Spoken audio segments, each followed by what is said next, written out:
Hi, welcome back to the garden. Today is Saturday, November 5th, and you know what that means. We're going to do a quick review of this garden, then we're going to go to you and celebrate what's going on in your garden. Now, if you're new to this channel, you're in for a real treat. Saturdays are reserved for you and what's going on in your garden. Well, come on in, let's do a little review. Well, we did catch a cat right off the bat. We had some pretty good thunderstorms. It rained most of the night. I spent most of yesterday evening catching up on the comments. I finally got them caught up. I try to answer every comment that you guys leave. And it doesn't look like we had any visitors while it was storming. I did get quite a few comments about the critters we have. One of the things, if you're going to live trap, you got to look at the regulations where you live. In Oklahoma, I do have a trapping license. I've really been thinking about the critters in the garden, not just the groundhog that's been up here eating some of our greens. And that is a little disturbing, but all the critters that have hit the garden. This summer we had quite a drought in the area. We got more bugs in here, but we were a green oasis. We started the deep mulch because we didn't want to weed. Then we found out about the life in the soil. And it just makes sense. The more worms you have, the more you're going to attract their predators. And that's why we got moles and voles. But I've also done some research on the moles and voles. There's a whole bunch of different species. Now the ones that came in here, I thought that would be okay if they ate the grub worms. I wasn't really even thinking about the earthworms. And as you saw, as we harvested the sweet potatoes, there weren't any earthworms. There weren't any grub worms. So they did their trick, but they don't have any predators in here. So they were just kind of left on their own. But I don't think those were the ones that actually ate the sweet potatoes. There's another kind, looks pretty similar. It's got a different set of teeth on it, and it's more of a vegetarian, and it'll tear up your bulbs and it'll tear up your root crops. So whenever we have a problem like this, say the blister beetles that came in because we were the only green area, or the moles that are coming in after the grub worms but then find all the earthworms, that just shows you that we're out of balance. We've got so much food that we're attracting the predators, but those predators don't have other predators. So then they dominate. And I'm finding out that this deep mulch, it's a balancing act. It's something we got to work at. I'm going to try to remove that groundhog. He doesn't need to be in here eating. There's still clover growing in the fields around here, and they like clover. Although they seem to like beets, who doesn't like beets? Saturdays are reserved to celebrate you and what's going on in your garden. So let's go ahead and take a look at one. Scott starts us off, and he's been a longtime friend of this channel. If you're new to this channel, we have several episodes exploring Scott's Lotus. And once you see those lotus flowers, it draws you in. Then the friends of this channel explored growing. Several of them did pretty well. Then Scott went ahead and tempted us with the edible rhizomes. And I can personally tell you, they're pretty tasty. I believe they'd cook up fine with whatever your favorite recipe is. Scott, that is a fantastic harvest just from one bucket. Thank you. We're going to have to try to grow some of those big edible tubers next year. That was fantastic. I invite you to become one of the friends of this garden. Send us a photo or two of what you're doing in your garden. We'd love to celebrate what you're doing at your house. I guarantee you all other gardeners would love to see what you're doing. This is where we gain our inspiration. This is where we get our motivation. And if you hit the like button and leave a comment, YouTube will know to push this out and let other people enjoy what's going on in your garden. A couple of the comments I got last week were about the armadillos. Something about sausage and them being delicious. Well, I don't know about that. But check out what Valerie did down in Texas, and I'm definitely going to need this if I have to eat armadillo. Of course, I'm going to have to try to grow sugarcane next year. Valerie makes it look easy. And this all came out of the raised bed in her backyard. And if I have to eat an armadillo, I'm going to need some pure cane sugar syrup. That's great, Valerie, thank you. Now that's sweet, pun intended. Thank you, Valerie. We've got corn salad and spinach coming up in here. This is also a good example of Mother Nature helping mulch as things come up. The wind will kind of blow in leaves around them, so we don't have to even try to mulch real hard.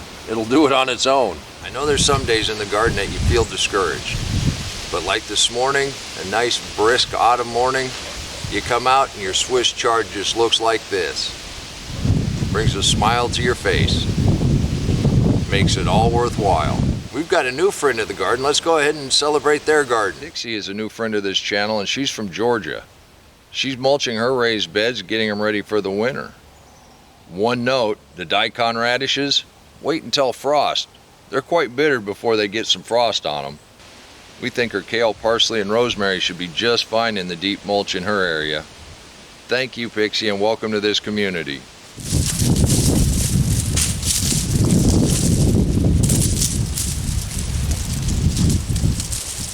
Wasn't that wonderful?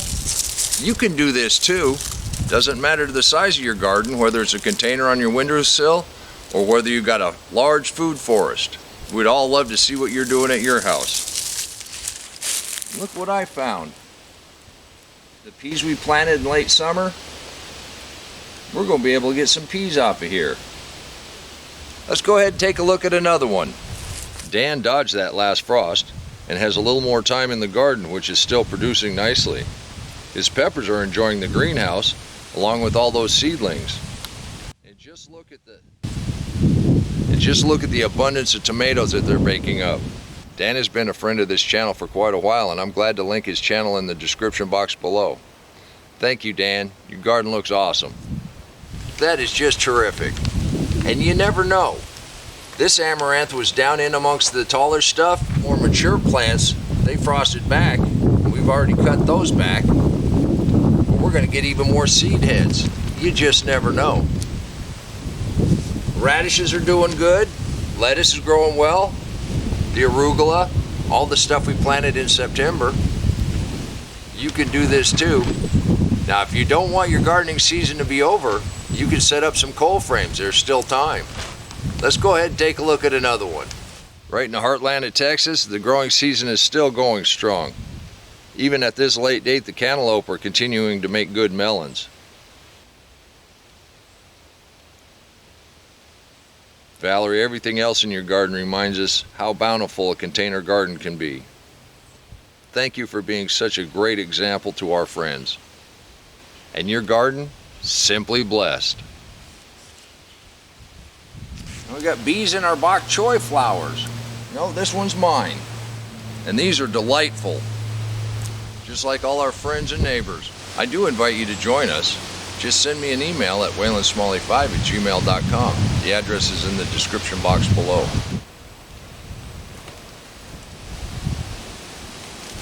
One of the questions we got this week was about beet seeds.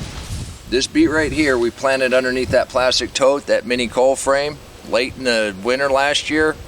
You can see how big it's gotten. It's good and healthy. Now we've left this on purpose. This is where you get your beet seeds from. They're biennial. So it lasted all summer long. We'll overwinter this in the cold frame. By spring, this beet will bolt. And it'll put up a really nice stalk, and it'll have a lot of seeds on it. And honestly, I think my grandparents and their parents would be laughing at me trying to get rid of this groundhog. Because when they gardened because they needed to eat. They would have welcomed a groundhog and an armadillo and a possum, because that was just extra food on the table. And right now we're blessed that we're not in that kind of situation. We do this because it tastes good. And I do want to thank you for stopping by and helping celebrate our friends and neighbors and what they're doing in their garden. Until next time, remember, take care of yourself, take care of your family, and God bless you. Come on, let's plant. Let's go plant garden. If you've stuck around this long, this is where I'm supposed to promote myself. You can actually help me continue to make episodes just like this. If you're going to shop on Amazon, please use my link in the description box below. It does help the channel out just a little bit. And if you wanted a hat with Riley on it, wouldn't hurt my feelings either. I also have a join button. You can buy me a cup of coffee anytime you want. I do appreciate the help, and I do appreciate the support. So come on, let's plant.